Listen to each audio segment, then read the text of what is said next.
একটা ঝড়ের রাত, আকাশে একের পর এক বজ্রপাত। গ্রামের সবাই তখন ঘরের দরজা জানলা বন্ধ করে ঘুমিয়ে পড়েছে। কিন্তু সেই রাতেই শুরু হয় এমন এক রহস্য, যার উত্তর আজও কেউ জানতে পারে নাই। বৃষ্টি তখন ধীরে ধীরে আরো জোরে পড়তেছে। দূরে বটগাছের নিচে তাকাতেই মনে হলো বজ্রপাতের আলোতে মনে হলো কেউ দাঁড়িয়ে আছে। কিছুক্ষণ পরে আবার অন্ধকার হয়ে গেল। আলো জ্বলতেই সেই পুরাতন বটগাছের তলে কেউ ছিল না। আমি ভাবলাম হয়তো এটা আমার মনের ভুল, কিন্তু তখনই আমার কানের পাশে ফিসফিস করে শব্দ এলো, আমার কাছে আসো। তখন আমি চারদিক তাকিয়ে দেখলাম আশেপাশে কেউ ছিল না। হঠাৎ আমার ফোনের লাইট নিজে থেকেই বন্ধ হয়ে গেল। বাতাস যেন আরো ধীরে ধীরে বাড়তেছিল।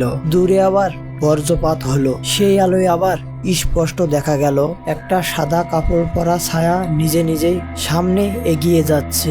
আমি বুকে সাহস নিয়ে 2 ধাপ তার দিকে এগিয়ে গেলাম। যতবার এগিয়ে যাচ্ছি আমার মনে হইতেছে এই ছায়াটাও আমার থেকে অনেক দূরে দূরে এগিয়ে যাচ্ছে। তখন আমার মনে হইতেছিল কেউ জানি আমাকে ইচ্ছা করে অন্ধকারের গভীরে নিয়ে যাচ্ছিল।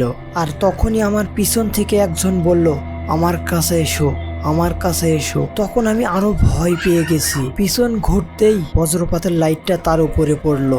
আমি তখন দেখলাম আমার সামনে যেই মানুষটা, পিছনে কিভাবে আলো। তারপরে কি হয়েছিল আমার সাথে, এই গল্প শেষ নয়। আমি আবার আসবো দ্বিতীয় পর্ব নিয়ে। যদি আপনারা এই গল্প শেষ শুনতে চান তাহলে আমার কমেন্টে পার্ট 2 লিখে যান। আর অবশ্যই আমার ইউটিউব চ্যানেলটি সাবস্ক্রাইব করে আমার পাশেই থাকবেন।